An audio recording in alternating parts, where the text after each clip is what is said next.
Most people get run by their businesses. They don't run their business. No matter where you are probably one system away from a totally different business. Save yourself time, energy, money, stress. That's systems. Am I doing the things that will actually drive the business forward? If you have the big core goals and metrics set in your business, all the little pebbles don't really matter. And if you do that, you have a system that actually makes you money, not one that just makes you feel good.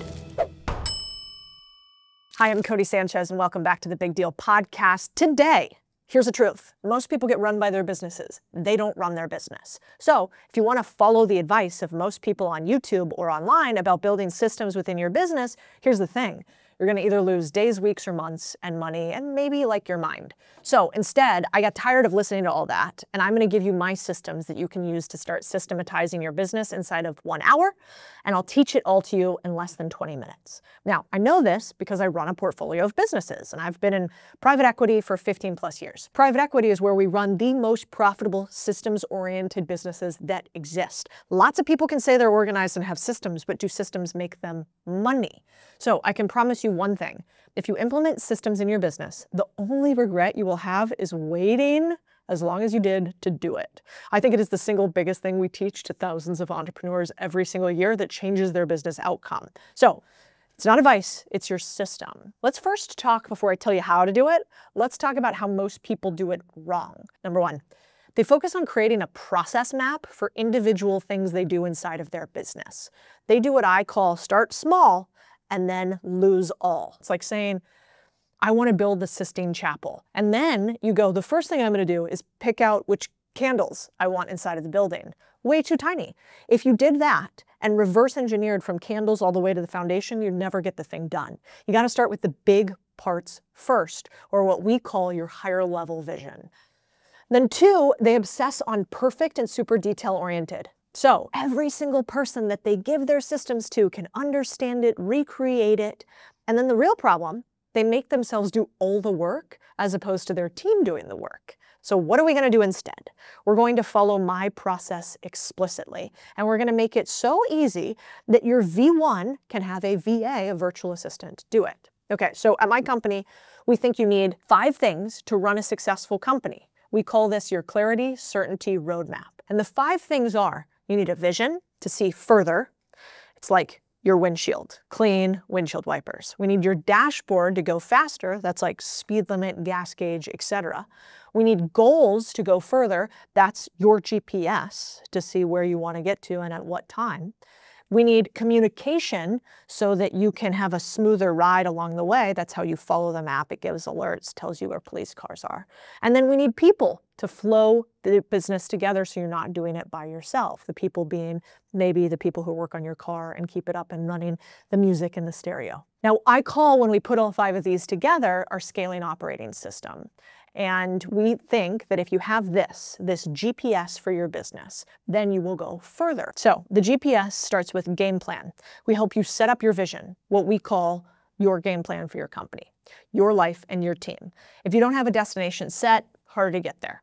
Then the P stands for people. We help you surround yourself with operators, deal scouts, capital partners, and advisors who've actually bought and scaled businesses, not just talked about it. And then we help you build your team to your plan.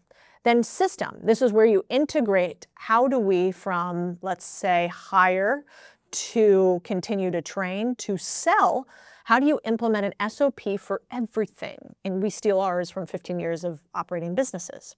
And so I want to walk you through a couple of things that we think about in this regard. So number one, I want to talk to you guys about peak systems. How do you decide if a system is good or bad? Well, we spell peak like this, P-E-I-C. And what it means is that you need proven, battle-tested frameworks. So those are things that have existed for a long time.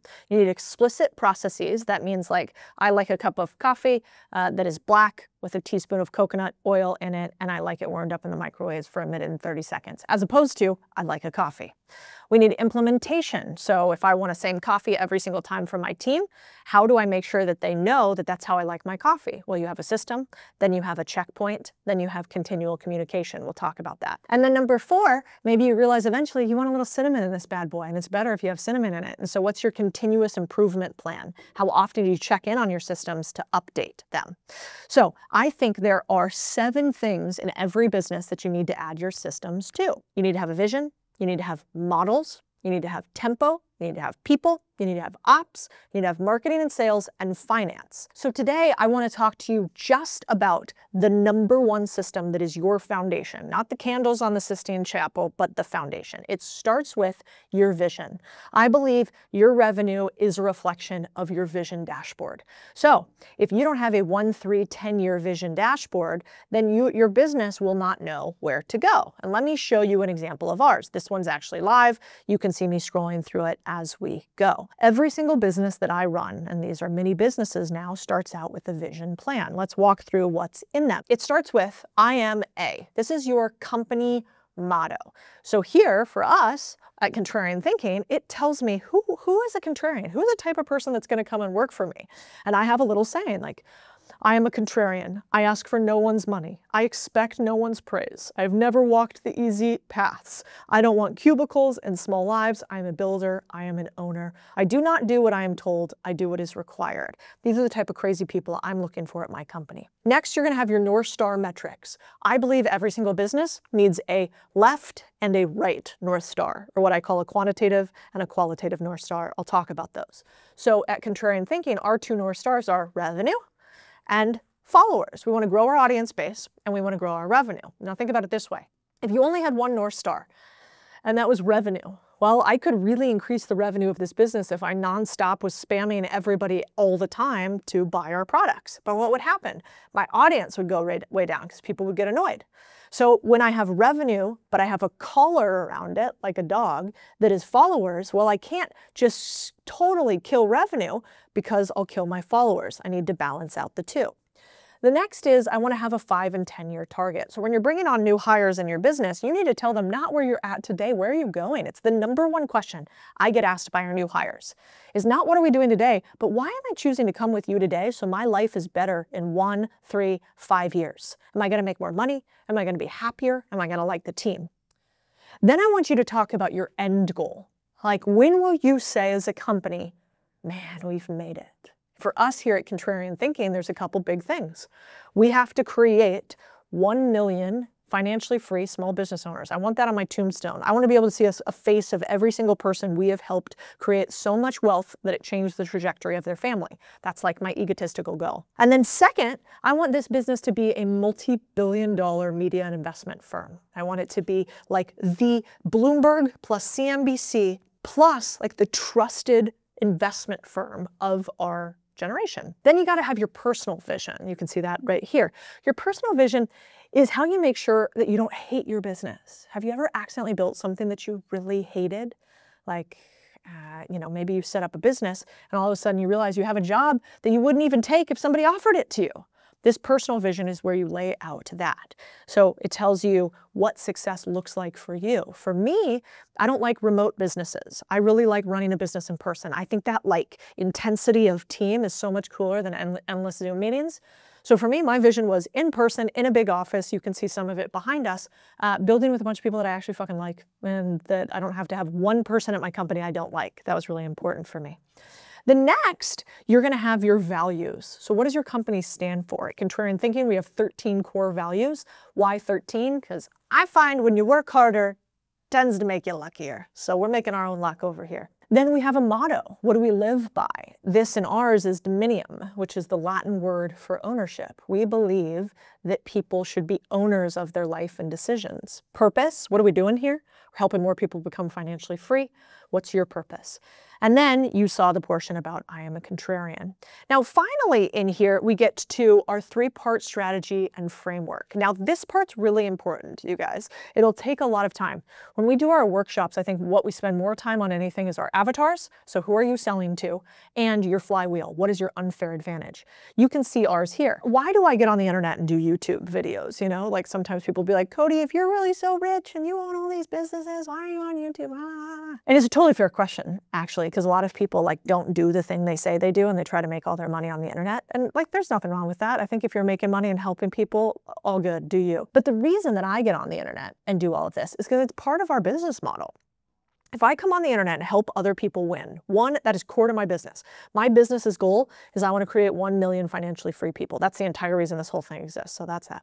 But two, if I help a bunch of people buy businesses, guess what they do? They come to me for investment in those businesses. That's a huge win. When they come to me in my scaling workshops, that means that they already have businesses that they need more money to that maybe I can invest in. And then also, I'm talking about this all the time, so we get investors. We have Contrarian Thinking Capital, our venture capital firm, where we let some large institutional investors come in and invest alongside us. So from the content, I get deal flow, I get investors, and I get to fulfill our mission. That's our flywheel. Then we get into our avatars. This is really, really important. We could do a whole video on this. Let me know if you guys want a video on avatars. Just drop it in the comments or write it in the reviews wherever you're listening to this platform. But your avatar is the difference between you serving somebody that makes you no money and you don't like, or you serving somebody that gives you so much money it almost makes you uncomfortable. And if you outline your avatar correctly, it should be the latter and not the former. We helped one of our members, for instance, in a landscaping business. He had a residential landscaping business. That was like 80% of his revenue was houses, right? And he had 20% of his revenue that was commercial. So it would be like coming to my office and cleaning out the landscaping and cleaning out the grass and trimming it and watering the trees and plants and planting, etc. This commercial one was only 20% of his revenue, so he was going to get rid of it, focus on the 80%, narrow down. That's what people tell you to do on the internet, right? Well, the thing is, that commercial business had like double the profit margin, and they were way stickier. They stayed with him forever. So he could spend more on getting more commercial clients. He ended up flipping his entire business. That avatar ended up getting him to his first 10 figures. I'm sorry, not 10 figures, that'd be sweet. His first 8 figures in revenue, his first $10 million. And so nailing your avatar is really important. That goes into your vision plan. Then we get into your product pillars. What do you sell? So here, if we're trying to help more people become financially free, do you know what we sell? Well, we sell our community. People joining the community to grow. We sell our investment vehicles, people taking money from us. We sell our books. You've seen Main Street Millionaire, and you want them all in one place like this on your vision because you don't ever want your team to guess. Then you get down below it and it's just a breakout of your products. In one paragraph, can you really clearly iterate what you sell? The most important part though is this. This is your 1-year and quarterly vision. If you don't run your company according to a 1-year and quarterly vision, I would assume that your company is running you. So in your 1-year vision, it's like, all right, what is your 1-sentence aspirational plan? Ours here is to be the most trusted and followed business name in the world. That is our goal. That's what we want to do. Now, we also have our North Stars, remember, revenue, followers. And then we have the projects that we think each of our teams need to do in order to accomplish them. Here's why this is so important. When you break this down by year and a quarter, do you guys ever feel like things creep on your to-do list? Like, you know, at one point you're like, I have like 3 things I need to do today, this week, this month, this quarter. All of a sudden you've got 50. And so what do we end up doing as humans? Well, we have something in our reptilian brain that likes to check off small to-dos. And so you can waste your life through busyness. And what the quarterly plan allows you to do is only focus on the projects that are core. And you ask yourself if the team is actually following through on that. So let me show you what this looks like. If I take my annual plan plus my quarterly plan and break it down in communication over the course of the year, it looks like this. I have weekly check-ins with the team. Those weekly check-ins take about 2 hours per week. Then I've got monthly reviews. That's where we look at how are we doing on those quarterly goals, and we just pull it up every single time. Then we've got quarterly sprints where we say, all right, we're about 30 days through the quarter. What's happening? Next. And then 1-year goals. That takes about 4 to 8 hours for the quarter and anywhere from 8 to 12 hours for the year to plan out what you're going to do for the following year. And if you do this and you do it right, then you start to have a system like this. Look at what our weekly goals look like. Every single person on the team has weekly tasks that are tied to their project, and it also says when they're due. And then you can do what's called scorecard-based leadership. So you can have a scorecard that says red, yellow, green, are we on target to hit our metrics? This is really important. Lots of people say they do it, but they don't actually do it. And so I like a quarterly scorecard that looks like this. North Stars, company goals, and then I want to be able to see every single person's project status, whether they're on track or not. I want to see their completion rate, like, whoops, Mike, 0% completed, not good. I want to see who's in charge of it. That's the DRI, the directly responsible individual. And then I want to see what status they're at. Like, I'm working on it. I haven't started it. I'm done with this. And if you can do this across your entire business, then you end up being able to see in each division who are your highest performers, or for you and yourself, am I doing the things that will actually drive the business forward? And if you do that, you have a system that actually makes you money, not one that just makes you feel good. Forget about the fucking candles and focus on the fact that if you have your big deals done, if you have the big core goals and metrics set in your business, and you hit those, all the little pebbles don't really matter. All right, guys, if you like this first operating system video, let me know. I think this will change your business forever if you implement it. And if you guys need help with this, this is what we do. We have quarterly scaling workshops where we teach you how to implement this plan and put it in your business.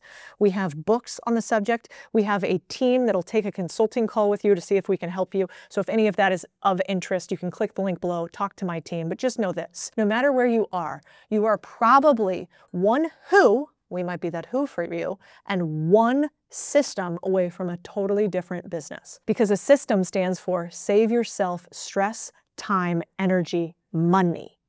All right, see you next week.